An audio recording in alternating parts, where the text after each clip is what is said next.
Good morning students, I am Gunjan Joshi from Navjyoti global school Mona.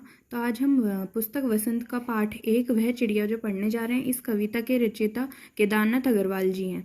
यह कविता में केदारनाथ अग्रवाल जी ने अपनी मन रूपी चिड़िया जो कि नीले पंखों वाली है उसमें कुछ विशेषताओं को प्रदर्शित किया है और मनुष्य को उन विशेषताओं को अपने चरित्र में अपनाने के लिए प्रेरित किया है। ठीक है, तो यह इस कविता के 3 पद हैं। पहला पद कुछ इस प्रकार है यहाँ से, वह चिड़िया जो चोंच मारकर दूध भरे जुंडी के दाने रुचि से रस से खा लेती है, वह छोटी संतोषी चिड़िया नीले पंखों वाली मैं हूँ, मुझे अन्य से बहुत प्यार है। अब कवि क्या कह रहे हैं, वो दूध भरे जुंडी का अर्थ क्या है? जुंडी से मतलब है अनाज। तो क्या कर रहा है, अनाज जो है, दूध भरे जो अनाज के दाने हैं, अनाज को दूध भरे क्यों बोला है? क्योंकि यह अनाज क्या है, सफ़ेद रंग का है और वो बहुत रुचि से मतलब इंटरेस्ट लेके, बहुत आनंद लेके वो खा रही है। और वो चिड़िया कैसी है, छोटी है और संतोषी, मतलब कि उसके अंदर संतोष है, धैर्य है। और वो कैसी है, नीले पंखों वाली है और उसे अन्न से बहुत प्यार है। इसका मतलब यह है कि वो अन्न का क्या करती है, आदर करती है। तो कवि जो है वो इस पद के माध्यम से मनुष्य को यह संदेश दे रहा है कि क्या है, हाँ, जिस प्रकार ये चिड़िया क्या करती है, संतोष रखती है, थोड़े बहुत दाने में भी बहुत खुशी से उन्हें खाती है, उसी प्रकार मनुष्य को भी उसके पास जितना उतने में संतोष होना चाहिए तथा उसे अन्न के महत्व के बारे में भी पता बताती है। ठीक है, बताते हैं कवि। अब हम दूसरे पद की ओर जाते हैं। अब इस पद में क्या है, क्या बोल रहा है कवि, वह चिड़िया जो कंठ खोलकर बूढ़े बन बाबा की खातिर रस उड़ेल कर गा लेती है, वह छोटी मुंह बोली चिड़िया नीले पंखों वाली मैं हूँ, मुझे विजन से बहुत प्यार है।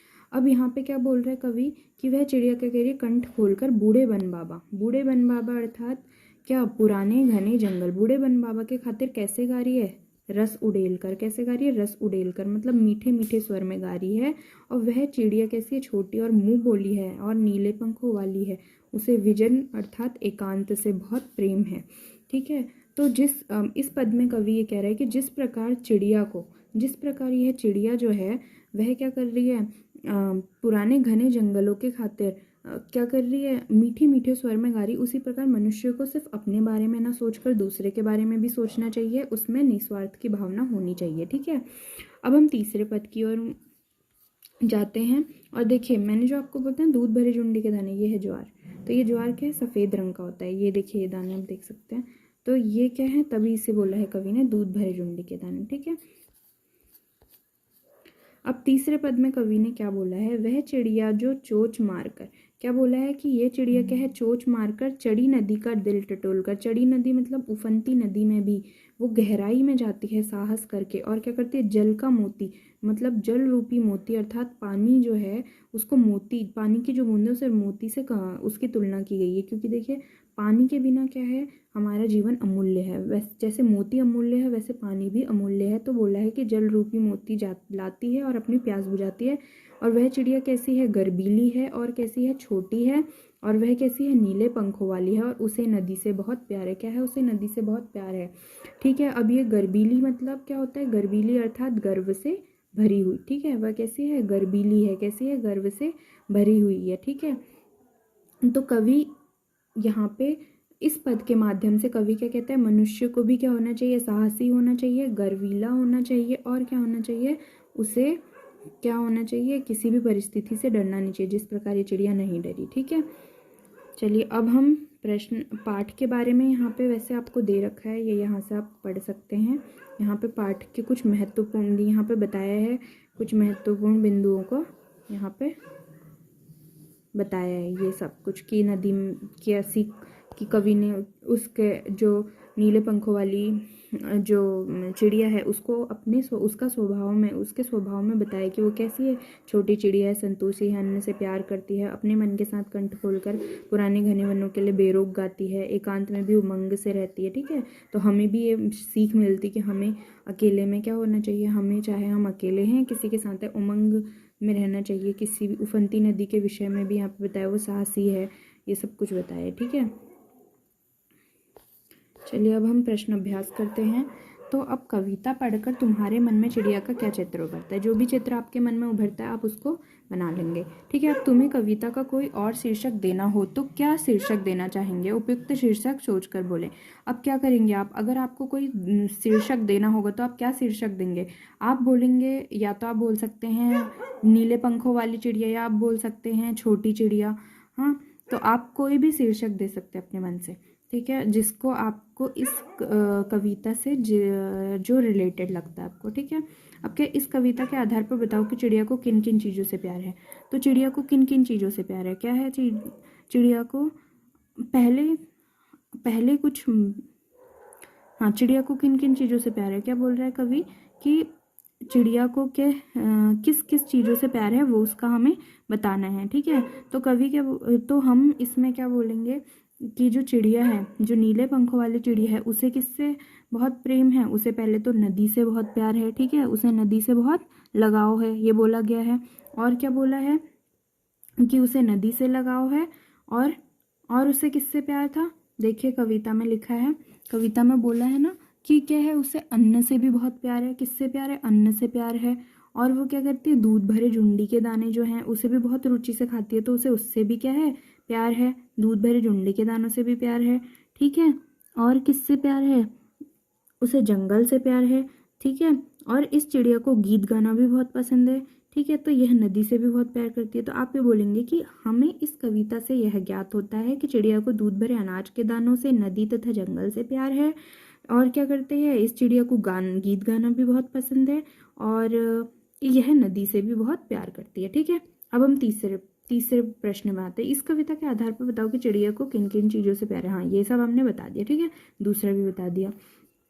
अब हम नीचे जाते हैं और अब हम और देखेंगे।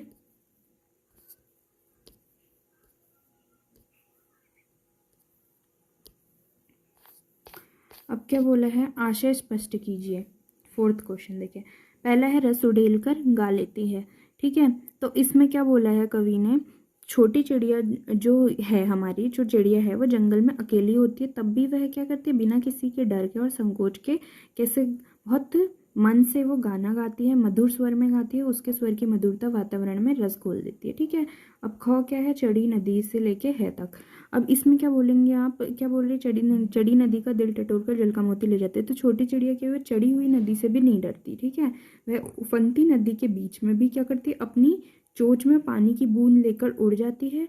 और क्या करती है? उभरी हुई जो नदी है, जो इतनी जल राशि है उसमें से भी वह जल का मोती अर्थात क्या, पानी रूपी मोती को ले जाती है और अपनी प्यास बुझाती है। और यहाँ पे पानी को मोती से इसलिए यहाँ पे तुलना की गई है पानी की, क्योंकि क्या है? पानी भी मोती की तरह ही अमूल्य है। ठीक है, अब हम आते हैं अनुमान और कल्पना पे। ये है, अब इसमें क्या बोला है? पहला, कवि ने नीली चिड़िया का नाम नहीं बताया है, वह कौन सी चिड़िया रही होगी? इस प्रश्न का उत्तर जानने के लिए हमें क्या करना है? पक्षी विज्ञानी सलीम अली की पुस्तक भारतीय पक्षी देखनी है। ठीक है, और इनमें ऐसे पक्षी भी शामिल है जो जाड़े में एशिया में और ठंडे देशों में भारत आते हैं, मतलब जाड़ों में उत्तरी भाग और अन्य ठंडे देशों से भारत आते हैं। ठीक है, उसकी पुस्तक को देखकर तुम अनुमान लगा सकते हो कि कविता में जो वर्णित नीली चिड़िया है वो इनमें से कोई एक रही होगी। नीचे से दिए हैं उसके नाम, नीलकंठ, ये देखिए नीलकंठ, छोटी किलकिला, कबूतर, बड़ा बच्चा।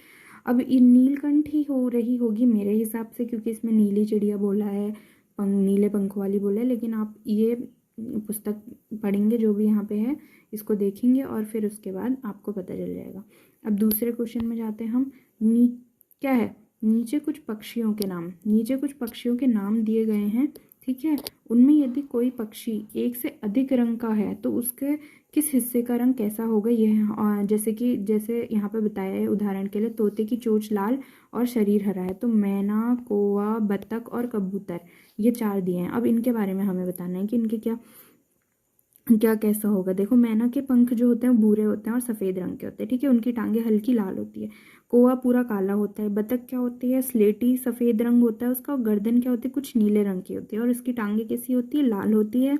ठीक है, बतख जो होती है सफ़ेद रंग की होती है और इसके पैर जो होते हैं वो गुलाबी होते हैं, गुलाबी रंग के। हाँ, कबूतर का मैंने पहले बता दिया था आपको। कबूतर होता है, रंग क्या होता है इसका, स्लेटी सफ़ेद होता है और गर्दन इसकी कुछ नीले रंग की और लाल रंग की इसकी टांग होती है। ठीक है, अब हम नीचे जाते हैं। अब ये क्या है, कविता का हर बंध वह चिड़िया जो, ये बोला है मुझे बहुत प्यार है पर ख़त्म होता है तुम भी इन पंक्तियों को। तो ये देखिए, ये अनुमान और कल्पना है, तो ये आप अपनी कल्पना के हिसाब से बनाएंगे। ठीक है, अब ऐसे ही ये फोर्थ क्वेश्चन है, इसमें भी आपको क्या करना है, कल्पना कर सकते हो। वह फूल का पौधा जो पीली पंखुड़ियों वाला महक रहा है, उसकी विशेषताएं मुझ में है। फूल के बदले वह जिसकी विशेषताओं को गिनाते हुए हमें क्या करना है, समानता बता सकते हो। ऐसी कल्पना के आधार पर हमें कुछ पंक्तियां खुद लिखनी है। ठीक है, मतलब जो ये बोला है, जैसे वह फूल का पौधा जो पीली पंखुड़ियों वाला महक रहा है, मैं हूँ, उसकी विशेषताएं मुझ में है। ऐसे ही आप जैसे इनने बनाया वैसे ही आपको खुद एक कविता बनानी है। अब है भाषा की बात। ठीक है, अब इसमें क्या है, पंखों वाली चिड़िया, ऊपर वाली, ये जो है रेखांकित शब्द हैं, विशेषण का काम कर रहे हैं। और ये शब्द चिड़िया और दरांज संज्ञाओं की विशेषता बता रहे हैं। किसकी, चिड़िया और दरांज, इन दो शब्दों की विशेषता, और जिनकी विशेषता बताई जाती है वो होते हैं विशेष्य। ठीक है, तो ये विशेष्य यहाँ वाला वाली जोड़कर बनने वाले कुछ विशेषण दिए गए हैं। ऊपर दिए गए उदाहरणों की तरह इनको भी, हमें इनके आगे भी क्या करना है, एक एक विशेषण जोड़ना है। ठीक है, तो ये है मोरों वाला बाग, तो हम क्या कह सकते हैं, सुनहरे मोर। कैसे मोर, सुनहरे मोर वाला बाग। ठीक है, कैसे मोर है, सुनहरे मोर। ठीक है, सुनहरे मोरों वाला बाग। और क्या है, पेड़ कैसा होगा, हरे भरे, हरे भरे पेड़। कैसे पेड़, हरे भरे पेड़ों वाला घर। ठीक है, फूलों वाला, तो नीला पीला कुछ भी बोल सकते हैं, नीले पीला फूल की क्यारी या नीला फूलों वाली क्यारी। ठीक है, नीले फूलों वाली क्यारी जो भी है। अब स्कूल वाला रास्ता, कोई भी नाम लिख लीजिए, सुंदर स्कूल वाला रास्ता या कुछ भी। हंसने वाला बच्चा, अधिक या कम, जो भी आप बोलना चाहें। मूंछों वाला, घनी या फिर काली मूंछ। ठीक है, घनी मूंछों वाला आदमी, कैसा, घनी। ठीक है, तो ये कुछ था। ठीक है, अब हम आगे बढ़ते हैं। अब क्या है, यहाँ पे क्या बोला, वह चिड़िया जो जुंडी के दाने रुचि से, और वह चिड़िया जो रस उड़ेल कर गा लेती। क्या बोला, कविता की इन पंक्तियों में जो ये मोटे शब्दों में छपे वाले जो शब्द हैं, इनको ध्यान से पढ़ना। पहले वाक्य में रुचि से और दूसरे वाक्य में रस उड़ेल कर गाने की विशेषता बता रहे हैं। अतः ये दोनों क्या है, क्रिया विशेषण है, क्योंकि किसी क्रिया की विशेषता बता रही है, किस प्रकार से वो कार्य हो रहा है। ठीक है, तो इसमें क्या करना है, नीचे दिए गए वाक्यों में भी हमें क्या करना है, कार्य के ढंग या रीति से संबंधित क्रिया विशेषण छांटने हैं। जैसे इसमें पहले में है जल्दी जल्दी, दूसरे में है लुढ़कती। न पहले में क्या, सोनाली जल्दी जल्दी मुंह में लड्डू ठूसने लगी, तो कैसे ठूसने लगी, किस प्रकार, जल्दी जल्दी, तो यह है क्रिया विशेषण। ठीक है, अब दूसरा जो है, इसमें क्या है, कैसे, गेंद कैसे झाड़ियों में चली गई, लुढ़कती हुई। ठीक है, यह है क्रिया विशेषण। भूकंप के बाद जनजीवन कैसे होने लग गया सामान्य, धीरे धीरे। ठीक है, यह है क्रिया विशेषण। तो इसमें घ में क्या है, कोई शब्द सफ़ेद सी चीज़ थप से आंगन में गिरी, कोई सफ़ेद सी चीज़ कैसे गिरी, थप से गिरी। अब ये टाम फुर्ती से चोर पर झपटा, कैसे झपटा, टामी फुर्ती से।